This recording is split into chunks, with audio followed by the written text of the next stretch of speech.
Hello everyone, welcome back to the channel. In today's quick video, I'm going to show you exactly how to delete your photos on the Frameo digital frame in 2026.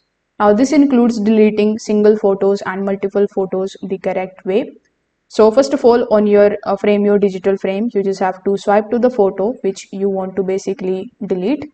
Then here tap on the option of My Photos in order to open the full gallery in front of you.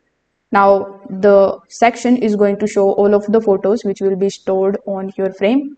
So when you tap on your photo, you just have to simply tap on the delete icon. When you tap on this delete icon, you will see the pop-up that will ask whether you want to delete this particular photo. So you just have to tap on the delete option in order to confirm the deletion. As soon as you do this, that particular photo will be removed from your Frameo digital frame. Now, similarly, if you want to delete multiple images, all you need to do is you need to simply tap on this drop down menu. Afterwards, you are going to see all of the photos that are available.